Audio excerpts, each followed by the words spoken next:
Assalamualaikum warahmatullahi wabarakatuh. Perkenalkan, nama saya Adio Baroka dengan NIM 2201 05501024 dari kelas pendidikan kimia B. Baik, di sini kita akan mempelajari mengenai karbohidrat. Pertama-tama kita akan mempelajari mengenai penamaan D dan L monosakarida. Di sini saya mengambil contoh glukosa untuk mempelajari hal ini. Nah, pertama-tama kita perhatikan gugus fungsi monosakarida yang kita ingin tentukan namanya. Nah, di sini saya ambil contoh monosakarida yang menggunakan gugus fungsi aldehid. Pertama-tama kita perhatikan gugus fungsinya. Ini. Gugus fungsi pada glukosa adalah yang ini.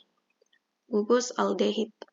Nah, selanjutnya kita tentukan atom C chiral. Nah, kita tentukan yang mana saja yang termasuk atom C chiral pada glukosa ini. Nah, ingat lagi teman-teman bahwa atom C chiral itu merupakan atom C mengikat 4 gugus yang berbeda. Nah, di sini kita tentukan, sini ada 1, 2, 3, dan 4.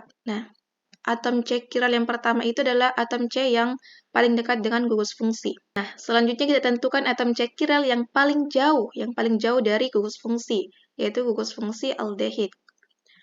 Nah, yang paling jauh adalah atom C chiral yang keempat, yang ini. Maka patokan kita adalah yang ini. Nah, selanjutnya kita perhatikan letak OH. Nah, letak OH pada struktur glukosa yang pertama itu ada di sebelah kanan. Ini. Maka, kita namakan dia D. D glukosa. Dan jika letaknya di sebelah kiri, maka kita namakan L. L glukosa. Selanjutnya kita akan membahas mengenai siklisasi monosakarida. Nah, di sini kita akan membahas bagaimana struktur yang lurus seperti ini menjadi siklik seperti ini. Nah, di sini saya mengambil contoh monosakarida yang memiliki gugus aldehid. Nah, di sini gugus aldehid kita gambarkan pertama-tama di sini gugus aldehidnya. Ini. Kemudian kita buat lingkaran seperti ini, setengah lingkaran seperti ini. Nah, kemudian kita tulis C yang paling jauh dari gugus aldehid ini. Kita tulis di ekor di sini. CH2OH. Kemudian kita tuliskan C2-nya, C3, C4, C5, dan C6 menjadi struktur seperti ini.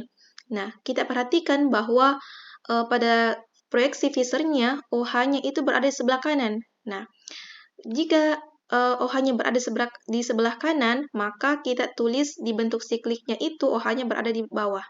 Nah, sehingga kita bisa lihat bahwa yang berada di bawah itu adalah OH, H, OH, OH. Maka di bentuk ini kita juga gambarkan OH, H, OH, OH berada di bawah semua. Baliknya yang kiri itu berada di atas. Nah, tahap selanjutnya adalah pemutaran. Nah, jadi CH2OH ini akan ke posisi H, dan H akan ke posisi OH, dan OH akan ke posisi CH2. Nah, CH2OH.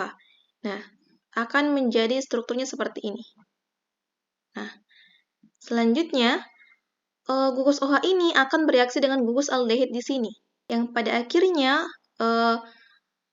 ini ikatan OH ini akan terputus.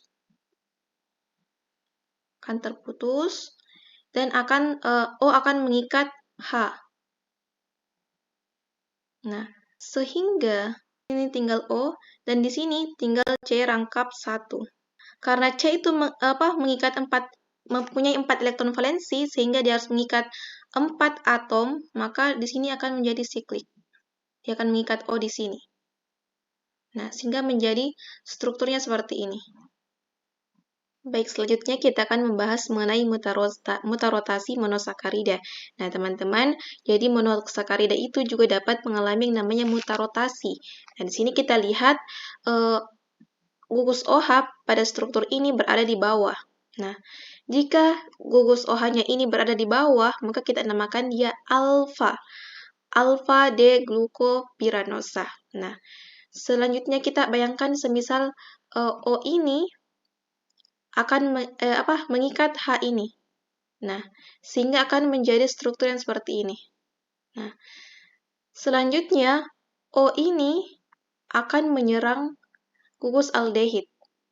Nah, yang selanjutnya O ini akan menyerang hidrogen yang pada hidroksi ini, pada gugus OH ini.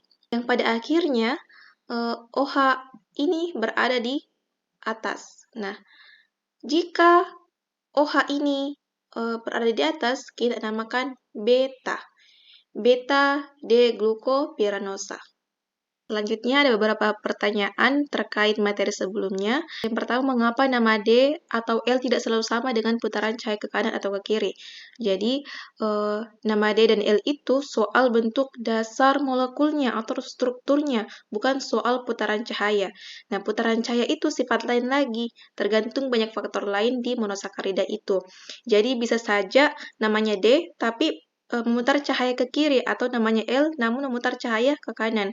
Jadi nama D atau L dan putaran cahaya itu dua hal yang berbeda walaupun kadang ada hubungannya.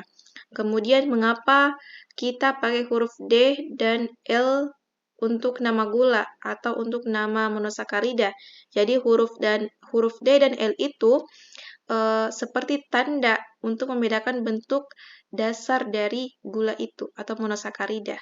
Jadi D itu dari kata dextro yang artinya kanan dan L itu dari levo yang artinya kiri. Selanjutnya, mengapa monosakarida menunjukkan fenomena mutarotasi? Jadi monosakarida itu dapat menunjukkan mutarotasi karena adanya anomer alfa dan beta yang telah kita bahas sebelumnya. Jadi monosakarida itu menunjukkan mutarotasi karena adanya anomer alfa dan beta dalam bentuk sikliknya. Nah, ketika monosakarida itu dilarutkan dalam air, bentuk sikliknya itu mengalami interkonversi yang spontan antara anomer alfa dan beta melalui bentuk rantai terbuka sebagai perantara. Nah, proses ini itu menyebabkan perubahan rotasi optik larutan seiring waktu sampai mencapai keseimbangan. Baik, itu saja dari saya. Wassalamualaikum warahmatullahi wabarakatuh.